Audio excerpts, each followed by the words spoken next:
Hey everybody, it's Emily with FranNet, and I am sharing one of the latest and greatest client interviews here. And this is a gentleman named Joe. And Joe actually worked with my colleague and one of my mentors, Paige Nickel, in Southern California. And you get to hear about his experience researching a franchise. He conducted all of his research and actually made the acquisition during a pandemic. So you get to hear what the research was like, what he chose to buy, why he decided to buy it. You get to hear about his experience working with FranNet and working with Paige. And I will tell you this, I have his permission to share this with you, but at the time of this conversation, Joe didn't know that we were recording. So this is as authentic and transparent as it gets. So, Joe, thank you so much for so generously sharing your experience with us. And I hope you enjoy the conversation. Thanks.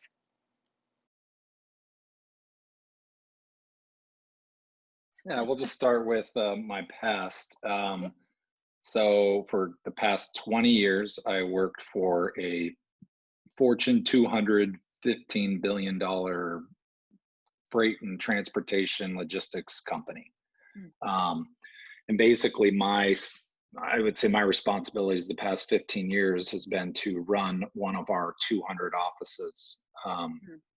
here in Southern Cal.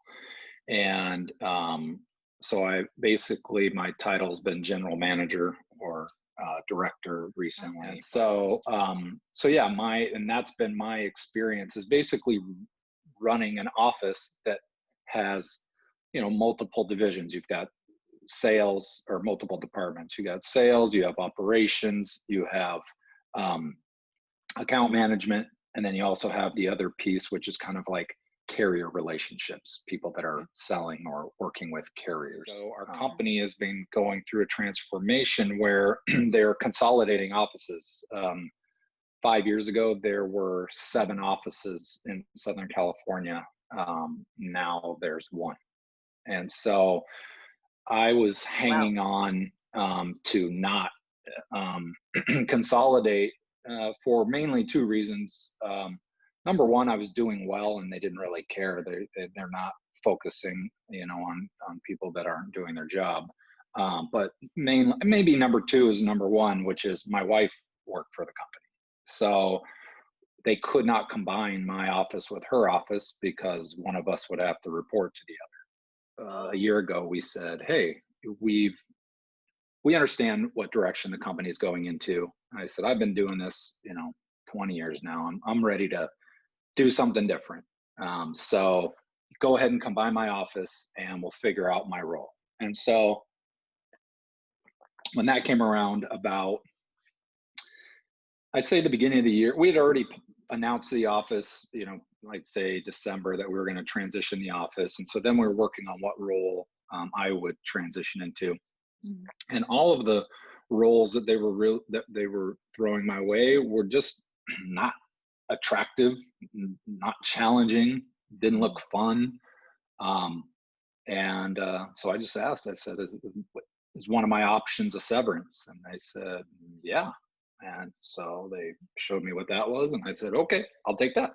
And um, so that was a big deal just from I had been working for this company for 20 years. And now I'm just going to, take a severance and figure out what's next, having no idea what I was going to do. At first, my mind was maybe I'll go buy some small business that just probably has poor leadership ownership Mhm. and improve it. If it's something Mhm. sustainable and something that I like that I think will, get through a pandemic or will and um, just be something smart that I like, then I would, maybe do that. And so I started going down that road and I really wasn't finding anything. And then I just started thinking and having internal dialogue around, yeah, why would anybody sell something that's good?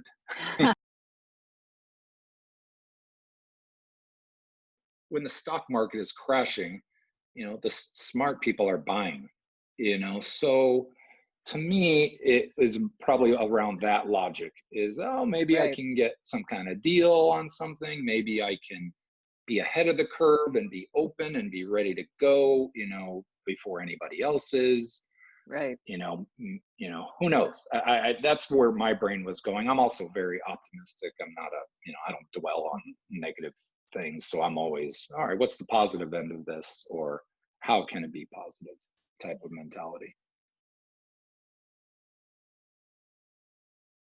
A lot less risk than going buying some business or starting some business.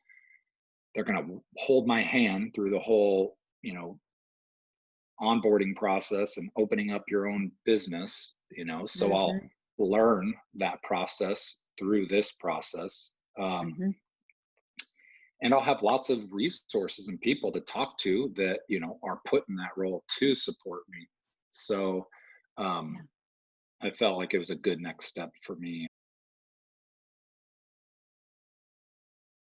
Basically, when I was talking to friends and mentors about it, and not Mhm. too many of the people that I talk to are very familiar with franchising, but they're, successful people that, interact with other successful people. And the long story short, what I kept hearing were three things. If you want to be successful, if you want to have success and or, cash flow of money, if that's what you're equating to success, then the franchise should have three things, and you should be um, early to market, you should have good territory, and you should have multiple units. I went through all of, probably like 4 or 5 different companies, and then Okay. then he just said, "Hey, I've got one that I like, and I know, Mm. Michael Mudd, and Mm. I respect this guy, and I wish I would have jumped on the 1-800 Got Junk bandwagon, 15 years ago when I had the opportunity." Um, and so then I just started going down that process. I felt like I um, I had an opportunity to jump on a really good territory. And I didn't want to let it slip away. So I said, okay, let's do it. Like I said, I don't think I was going to do anything this fast. Um, but even noticing how long it's going to take for me to even just open the doors, it's Mhm. still a long process. I'm just now on a path, or a more Mhm. focused path. I just think that the business model is very simple, and I think it can be very profitable as you scale up. So I like that piece of it. Um, and so, I think I can get around the junk thing. When I jumped into this whole thing, I wanted to, eh, for lack of a better term, maximize, or I don't know, try to find opportunities that were going to excel or be even better Mm. in this type of environment, or to just weather it. Because who's to say we're going to see this again in our lifetime? You don't know, and so you can't base everything on it. But can you get through it? And I think that in most, and I don't know this, but I would assume in most locations for junk luggers, they had a surge in business, because I know what I did. My wife and I are at home, and we start cleaning crap out. And so, okay, damn it, I missed the surge. That's how I look at it. Mm. But now I'm thinking, and I don't like to capitalize on negativity, but you could have potentially a lot of um, foreclosures, and bankruptcies, and things where people need to liquidate. And that's going to happen from a recession or anything. It's part of a cyclical market that we live in, and this type of business will capitalize on that. What I liked about it is it started giving me perspective. I started to learn the lingo. I didn't know what an FDD was. I didn't know this approval process that everybody and their grandma was waiting for in California for April. And So I just Right. started to learn just by going through the process, and it was perfect to go through the process with something wasn't familiar with or probably wasn't going to go do. Yeah. Um, so I liked that piece, Okay. that he asked, just because things get thrown in front of you that you're like, "Ugh, what's that?" Like, no, even junk luggers in my mind, I'm like, do I, my new joke with my friends is when you think of Joe, you think of junk. It's the only way I can do to laugh about it because, and not that the freight and transportation world was prestigious, but, I worked for, the top company Mm. in that industry, and there's some pride around it, and asked him right away, "How do you get paid?" Right. And he said, I get a finder's fee. And I think Page's view on it is that I'm his client, not that these franchises are his. While they may pay the bills, he's serving me, if you will. I loved that Page had done this before. He had done it, and he could talk to me from his perspective from when he first started and up until the past 30 years. This is all he's been doing, and so that to me adds a ton of credibility to any discussion that I'm having. um yeah, and I would just say, just the no pressure.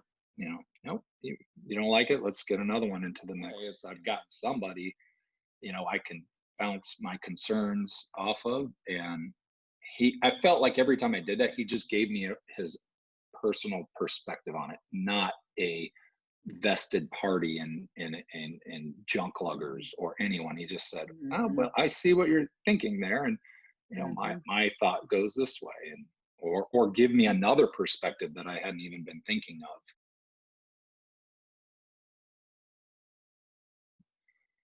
A couple of friends that have left, my previous employer said to me, "Joe, there's a big world out here." Because we've been so trapped in Mm. our world that we don't realize how much is out there. And I think, um, at least down the franchise world or the business ownership, at least having somebody to help guide you, that at least doesn't make that makes you feel like that their best interests are you and not them. It would be a key differentiator, I would say, with Paige and my experience with Fran.